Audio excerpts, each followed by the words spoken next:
All right, with this essay, I want to go over essay 2 and show you a sample essay so you can kind of see what you're getting into there. I'm doing this video on Valentine's Day, February 14th. For Friday, the first two paragraphs of your career essays due. Just want to make sure you're on the right track. Most of you look like you're on track with the thesis I just sent back. Basically, this is just codifying your plan for uh, your time here at Northeast State, whatever you're going to do after Northeast State and the career you're going into. Again, sometimes people they know exactly what they want to do. You're just going to put it down on paper. Some people they got to work through quite a few more things. Dual enrollment students, especially, are trying to get all this kind of worked out in their heads about how all this is going to work, and that's pretty normal for them. Um, for next Tuesday, nothing's really due. If you have questions about the essays you're working on it, I assume you're going to ask them. But that's kind of where this self-regulated learning kind of comes in. You need to be working on the essay on your own a little bit. If you run into roadblocks, ask questions. Don't sit there staring at the screen. I am here to help you. It's my job. For next Friday, the 23rd, the draft's due. Once those come in, I'm going to send out the peer review so you can look at each other's LinkedIn page and your essay. Make sure everything's looking good there. Try and help each other out. On the 27th, the peer reviews are due. I'm also going to ask you to revise your graded self-regulated learner essay. I should be getting to those this weekend and finishing those and sending those back to you. Once you get the graded one back, I want you to go back and revise based on what based on my commentary. And then you're going to post that on your LinkedIn page as a PDF file. We'll talk more about that once we get there. But the peer reviews will be due on the 27th, and the final version of the essay and final version of the LinkedIn page will be due on March 2nd there. And after that, we'll be on spring break.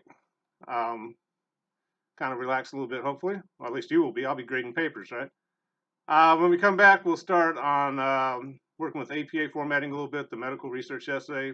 For those of you going into nursing, you're going to be using APA quite a bit, so I want to make sure you have some practice with that before you move on to other courses.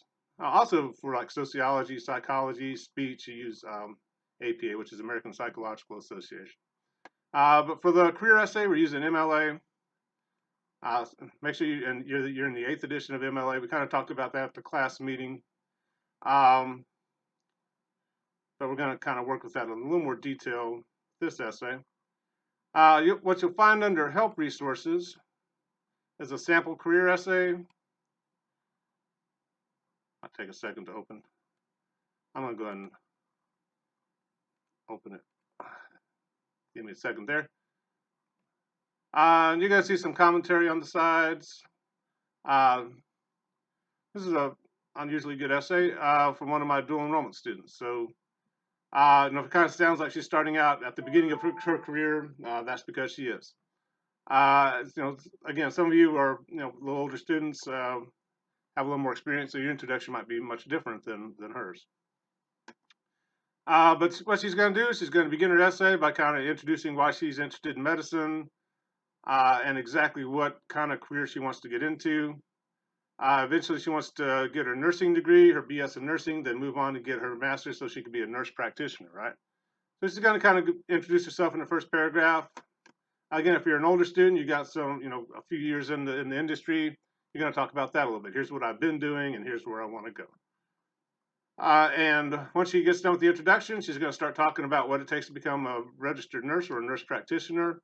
And she's going to start with her education, obviously. She's going to go to ETSU. And since she talks about what happens when you go to ETSU. For nursing at ETSU, you do gen ed courses for your first 3 semesters, and you apply for nursing school. Then if you get accepted in the spring semester of your sophomore year, that's when you start hitting those nursing classes and the nursing program. So that's kind of what she's talking about here. There are different ways to use sources in your essay. When you put it in your own words and sentence structure, but you're still using somebody else's material, that's called a summary or a paraphrase. Generally, a summary is when you condense the material, you shorten it. You have a super long passage, you're like, I can say that in 2 or 3 sentences. We'll do that. Don't make the reader, read a huge long passage that you're perfectly capable of making easier for the reader to deal with. Summarize that in your own words and sentence structure. I still need to cite it using the first word on the works cited page. That's what these are, these citations in parentheses. A paraphrase is the same kind of thing, except generally a paraphrase, you don't omit information, you don't condense, you don't summarize, you just restate what the writer's saying. So like for a paraphrase, you might want to paraphrase, like say brain surgery, for example. You won't be doing that in this essay, but maybe the next one. You can't just quote, because it might be in doctor speak. There may be parts about the procedure that are just incomprehensible to your average English teacher or average Comp 1 student. So a quote may not work. If you try and summarize and condense it, you're going to leave scalpels in people's head and someone's head there, right? So you might have to go step by step through the original, restate what the person's saying in your own words and sentence structure, so it's in layman's terms so your readers can understand. And you'll still cite the passage because you're getting that information from somewhere, right? So that's kind of what a paraphrase is good for. Summary and paraphrases are really nice because you can put things in your own words and sentence structure, and the flow of the essay doesn't get interrupted by different styles or all of a sudden, different levels of language and things like that. It's all in one nice style. I don't know what to say there.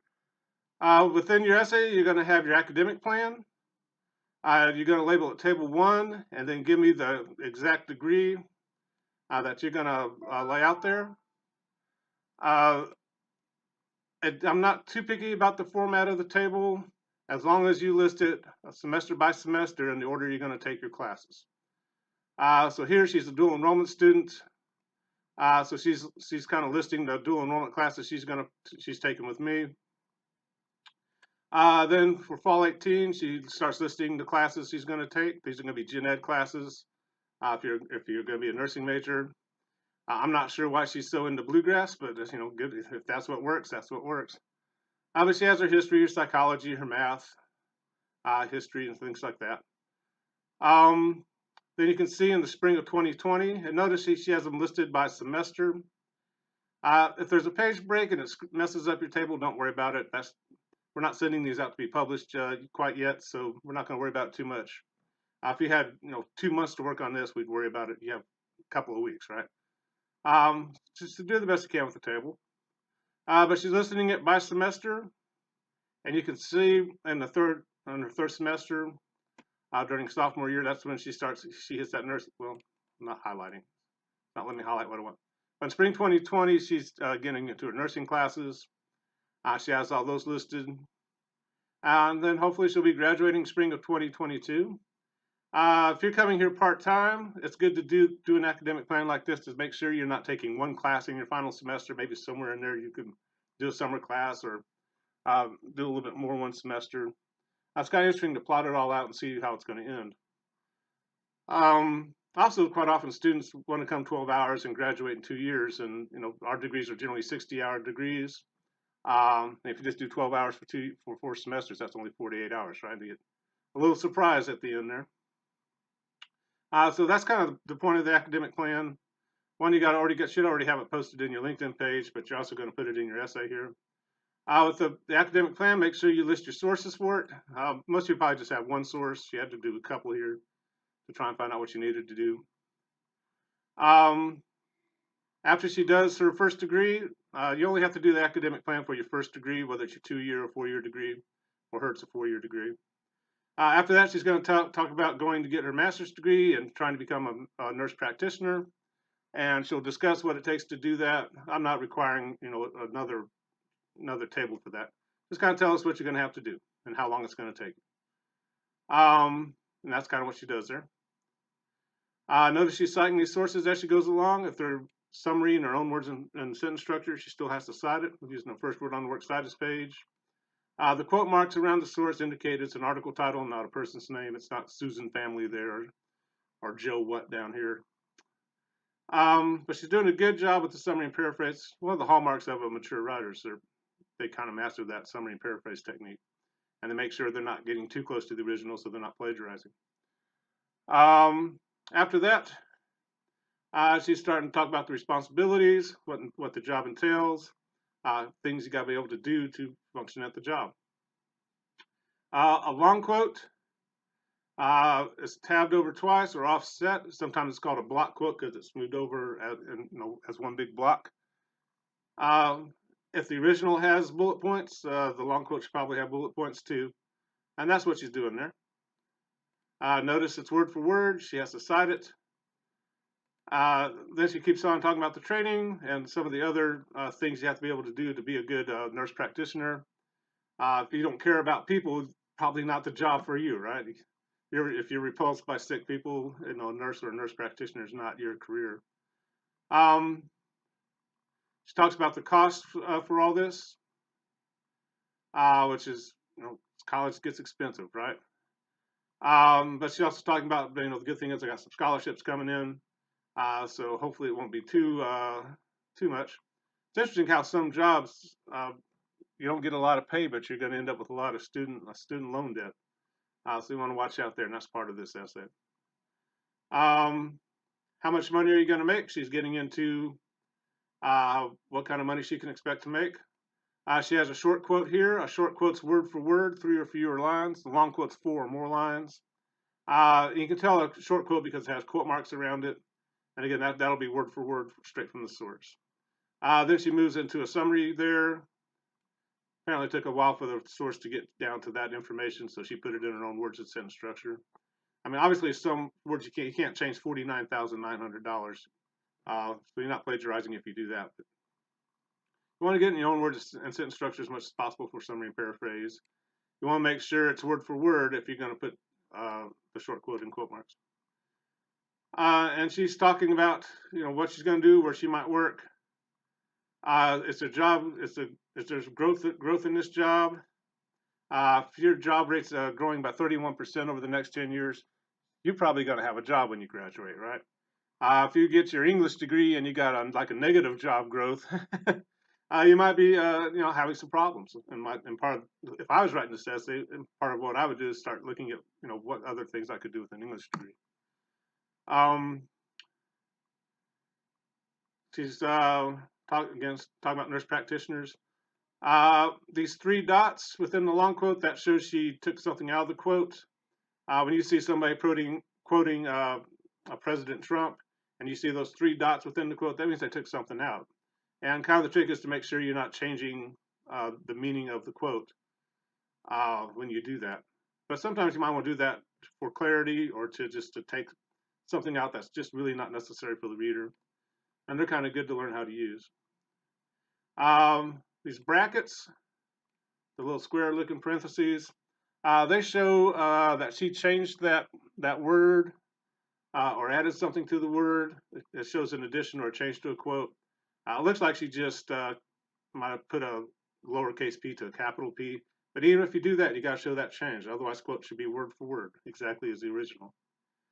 So the ellipses showing omission, the brackets showing additions. I tend to like the brackets around the ellipses to show that those are yours.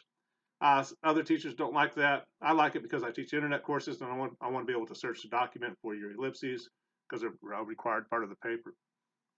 Otherwise, they're hard to search for. But if your next teacher says, why do you have brackets around those ellipses, we'll take them out, okay? Again, another series of summaries there or paraphrases. And again, the nice thing about that, the information kind of flows a little bit better because it's all in her words and sentence structure. It makes it a little easier to read.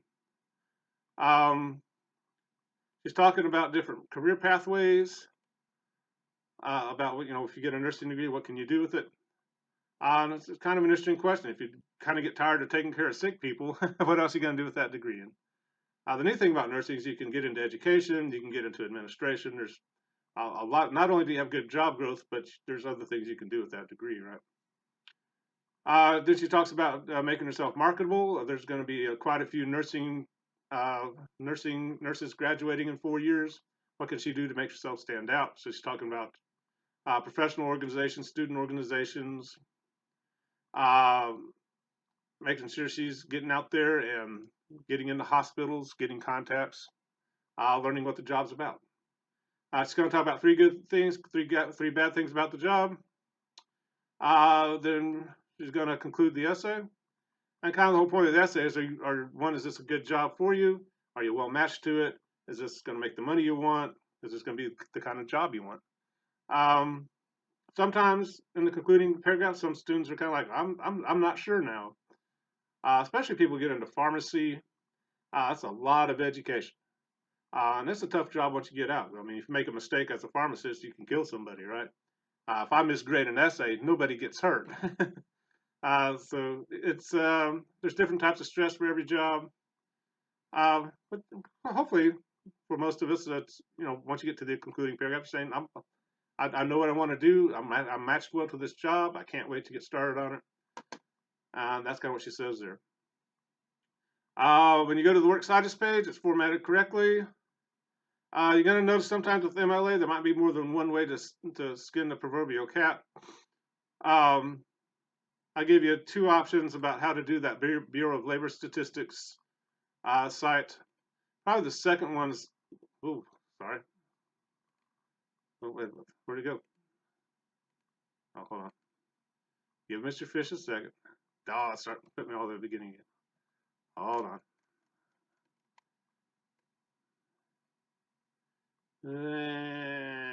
I'll try not to click on anything. The second one's probably the more accurate one. For a government source, you generally start with the United States and what the department is, then the bureau, then whatever the work is, and then whatever you found it in. So the second one's, I don't know if I'm going to let me hide. There we go.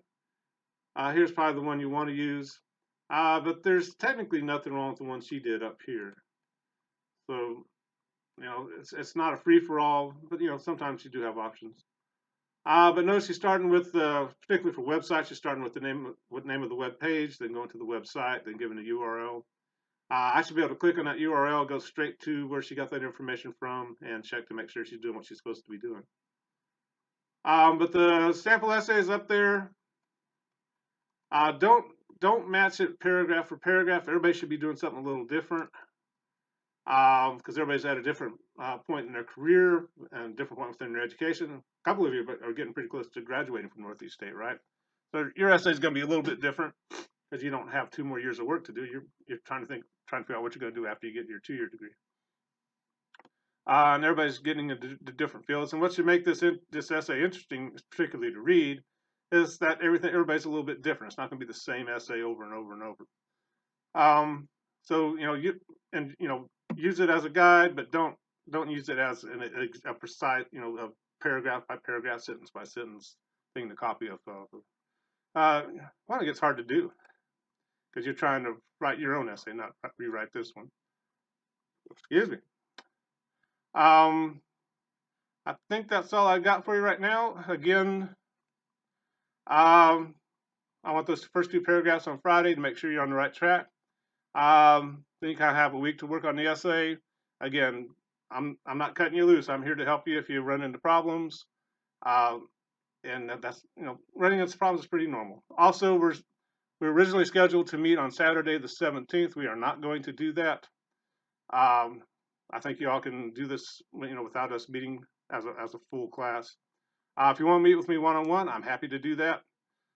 Just give me a day and time that works for you, and I'll try and be here, or I'll respond with how about this time. But I'm gonna hush up and get off here. And well, if I can figure out how. There we go. We'll talk to you later. Bye bye.